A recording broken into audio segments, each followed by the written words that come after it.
Hi guys, welcome back to my YouTube channel. और आज की वीडियो में हम करने वाले हैं question number 241 LeetCode different ways to add parenthesis. और गाइस, ये बहुत ज़्यादा अच्छा क्वेश्चन है। ये डीपी का क्वेश्चन है, पार्टीशन डीपी भी आप इसे कह सकते हैं, but more of divide and conquer pattern in DP. बहुत ज़्यादा अच्छा क्वेश्चन है और डीपी के one of the best questions में से एक है ये क्वेश्चन पढ़ने के बाद ये हिंट नहीं लग पाएगा कि ये स्टैक से होगा या डीपी से होगा या कैसे होगा। तो आप एक बार इस टेस्ट केस को देखते हैं, उससे में हिंट लग जाएगा कि हाँ ये होगा डीपी से। उसके बाद देखेंगे डीपी से कैसे होगा। तो हमें एक्सप्रेशन दिया हुआ है, इसको different ways of adding parenthesis और उसके बाद उसके डिफरेंट डिफरेंट कंप्यूटेशंस को हमें रिजल्ट में स्टोर करवाना है। For example 2 - 1 - 1। तो अगर हम इसको पहले कंप्यूट कर लेते हैं तो रिजल्ट क्या होगा, 2 - 1 which is 1, 1 - 1 which is 0। But अगर हम इसको कंप्यूट ऐसे ना करके इसको पहले कर लेते हैं तो हमारा आंसर क्या होगा, 2 - 0 विच इज़ 2। और क्या किसी तरीके से कर सकते हैं कंप्यूट? नहीं, इसको इन दोनों तरीक़ों से कंप्यूट कर सकते हैं। तो यहाँ से हमें आइडिया आ गया कि हमें all possible ways of making pairs around the operator, या तो इस ऑपरेटर के लिए पेयर बनाओ या इस ऑपरेटर को इसको कंप्यूट करके ले और इसके साथ फिर पेयर बनाओ। ऑल डिफरेंट वेज चाहिए। तो ये यहाँ से हमें क्लियर हो गया, ये डीपी से होगा। अब ये डीपी, इसके अंदर डीपी को इम्प्लीमेंट करना बहुत टफ है। मतलब ये एक मीडियम क्वेश्चन नहीं है, ये एक्चुअली एक मीडियम टू हार्ड क्वेश्चन है। हम क्या करेंगे, हम पूरे स्ट्रिंग के सारे ऑपरेटर्स पे चेक करेंगे, उसको डिवाइड एंड कनकर करेंगे, उसका लेफ्ट ले आएंगे, राइट ले आएंगे। ठीक है।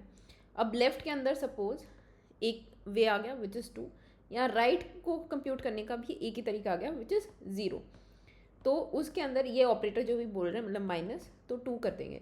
अब जब नेक्स्ट ऑपरेटर पे हम जाएंगे तो इसका लेफ्ट ले आएंगे, इसका राइट ले आएंगे, विच इज़ 1, 1 - 1 विच इज़ 0। अब एक थोड़े बड़े टेस्ट केस के ऊपर इसको रन करके देखते हैं। 2 × 3 - 4 × 5।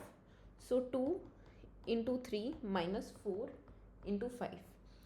हम सबसे पहले ये वाला ऑपरेटर, इसके अंदर 3 ऑपरेटर्स हैं, तो सबसे पहले इस ऑपरेटर पे जाएंगे, इसका लेफ्ट लेंगे और इस पूरे का राइट लेंगे। अब देखो यहाँ पे मल्टीपल ऑपरेटर्स आ गए हैं राइट में। तो इसको कंप्यूट करने के दो तरीके हैं, या तो 3 - 4 × 5 कर लो या फिर 3 - 4 × 5 कर लो।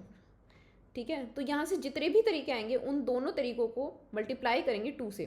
तो यहाँ पे रिजल्ट 2 आ जाएंगे। एक तो 3 - 4 × 5 किया तो -1 × 5 विच इज़ -5, एंड यहाँ पे क्या 3 - 20 तो -70। तो या तो ये 2 - 5, 2 × -5 होगा या फिर 2 × -17 होगा। तो हमें ये समझ आ गया कि लेफ्ट और राइट में हमें इसे डिवाइड करना है, और जितने भी number of ways left answer compute करने के, राइट आंसर कंप्यूट करने के, उससे हम रिजल्ट निकाल सकते हैं। और टोटल वेज कितने होंगे, L × R हो जाएंगे। अब इसके अंदर प्रॉब्लम क्या है, बेस केस क्या है, अगर पूरी स्ट्रिंग में कोई भी एक्सप्रेशन ना हो, क्योंकि क्या बता वो नंबर ऐसा हो जाए, सपोज बस यही एक्सप्रेशन है, तो क्या इसके अंदर कोई ऑपरेटर है, नहीं है, तो हम क्या करेंगे, एग्जैक्ट यही नंबर रिटर्न कर देंगे। इसको कैसे रिटर्न करेंगे, इंटीजर में कन्वर्ट करके रिटर्न कर लेंगे। इसकी इम्प्लीमेंटेशन थोड़ी सी कॉम्प्लेक्स है, वो हम करके देखते हैं। तो सबसे पहले एक वेक्टर बनाएंगे रिजल्ट का, और I hope my video is getting recorded. और इसको हेल्पर बना लेंगे एक, जिसके अंदर हम एक्सप्रेशन देंगे, स्टार्ट और एंड देंगे, क्योंकि हम लेफ्ट और राइट पे कॉल करने वाले हैं। जब भी लेफ्ट और राइट पे सब कॉल्स होती हैं तो हमेशा स्टार्ट और एंड इंडेक्स देते हैं, क्योंकि अगर हमने स्टार्ट और एंड इंडेक्स नहीं दिया और लेफ्ट स्ट्रिंग और राइट स्ट्रिंग दे दी तो मेमोरी लिमिट एक्सीड हो जाएगी। इसलिए हम इंडेक्स देते हैं, because it takes less space than the complete string. और कंप्लीट स्ट्रिंग को बनाने के लिए O(n) हर सब कॉल पे लगेगा, बट इंडेक्स हम O(1) में दे सकते हैं। तो लेफ्ट इंडेक्स क्या होगा, 0, और अभी राइट इंडेक्स क्या होगा, एक्सप्रेशन डॉट साइज -1। ठीक है। उसके बाद हमारा एक हो जाएगा, ये हो गया vector of int result. Result भी हम इसको दे देंगे। रिटर्न क्या करवाएंगे, रिजल्ट को ही रिटर्न करवा देंगे। उसके बाद हम अपना हेल्पर फंक्शन क्रिएट कर लेते हैं। हेल्पर फंक्शन क्रिएट करने के अंदर हम डीपी लगाएंगे with divide and conquer, which is a different type of pattern, and बहुत इंपॉर्टेंट पैटर्न है, जहाँ पे भी आप ये देख सकते हैं कि ऑपरेटर के around different type of pairings हो रही हैं, जहाँ पे डिफरेंट टाइप ऑफ हमें कॉम्बिनेशंस देखने होते हैं तो हम डीपी लगा सकते हैं। तो एक स्टार्ट इंडेक्स हो गया, एक एंड इंडेक्स हो गया, उसके बाद हमारे पास एक वेक्टर ऑफ इंट रिजल्ट आएगा और इसको हम बाय रेफरेंस लेंगे। नहीं तो अगर हमने बाय रेफरेंस नहीं लिया, बाय वैल्यू ले लिया, तो ये एम्प्टी रहेगा और result will always be empty with size 0। अगर स्टार्ट की वैल्यू एंड से बड़ी हो गई मतलब हम रिटर्न करवा सकते हैं, क्योंकि वो एक्सप्रेशन का साइज 0 हो चुका है। ठीक है, अब हम क्या करेंगे, पूरे एरे पे इटरेट करेंगे और हम क्या फाइंड आउट करेंगे, हम फिगर आउट करेंगे कि क्या कोई ऑपरेटर है। तो अगर बुलियन ले लेते हैं, इस नंबर वो इनिशियली ट्रू है, पर जैसे ही हमें करेक्टर आता है, character C which is expression of I, अगर करेक्टर सी या तो माइनस होते, तीन ही ऑपरेटर्स अलाउड है जो कि हमें कॉन्स्टेंट्स में दिया हुआ है, माइनस, प्लस और मल्टीप्लाई, और सी की वैल्यू या तो प्लस होती है या फिर सी की वैल्यू मल्टीप्लाई हो जाती है, तो हम ये करेंगे। नहीं तो हम सिर्फ ऑपरेटर्स को कंसिडर करेंगे। ऑपरेटर्स को कंसिडर करने के बाद हमारे पास एक लेफ्ट आ जाएगा, हमारे पास एक राइट आ जाएगा। ठीक है, दोनों पे रिकर्सिव कॉल्स करेंगे। कैसे, ये दोनों फिल आउट करके ले आएगा। तो हेल्पर एक बार एक्सप्रेशन स्टार्ट क्या रहेगा, स्टार्ट ही रहेगा, एंड क्या हो जाएगा यहाँ पे i-1, क्योंकि ith एलिमेंट एक ऑपरेटर है इसलिए उसको भेजेंगे नहीं। रिजल्ट के अंदर लेफ्ट स्टोर करवा लाएंगे और राइट क्या होगा, i+1 से एंड तक है ना, और राइट के अंदर हम रिजल्ट स्टोर करवा लेंगे, राइट स्टोर करवा लेंगे।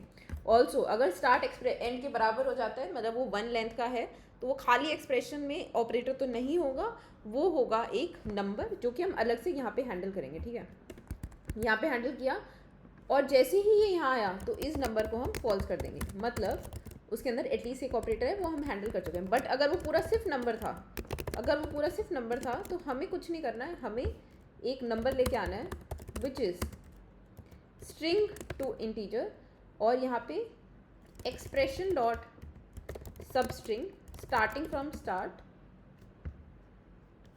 Till start plus end -1, 0 to 5 अगर है +1, ठीक है, एंड माइनस स्टार्ट +1, ये हो जाएगी इसकी लेंथ।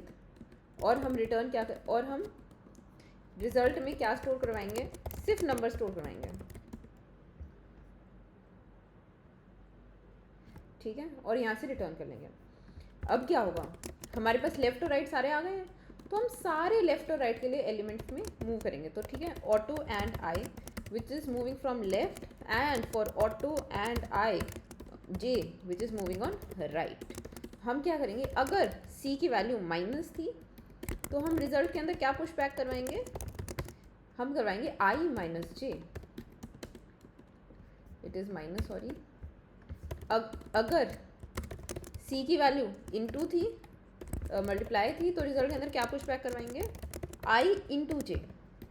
नहीं तो क्या थी, प्लस थी, तो रिजल्ट के अंदर क्या पुश बैक करवाएंगे, i+j। ठीक है, तो हम सारे एलिमेंट्स को फिल करवा चुके हैं।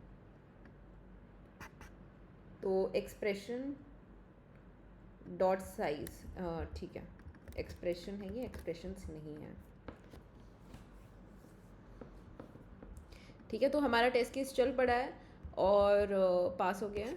तो एक बार सारे रन करके देखते हैं। तो गाइस, हमारा रन टाइम 17% लोगों को बीट किया है, क्योंकि हमने मेमोराइजेशन नहीं किया है। हम मेमोराइज भी कर सकते हैं इसको, बट मेमोराइज नहीं करेंगे क्योंकि रिजल्ट वेक्टर चेंज हो रहा है बार बार, तो इसको मेमोराइज करना थोड़ा टफ होगा। बिट मास्किंग डीपी से हम इसको मेमोराइज कर सकते हैं, but I think this is fine.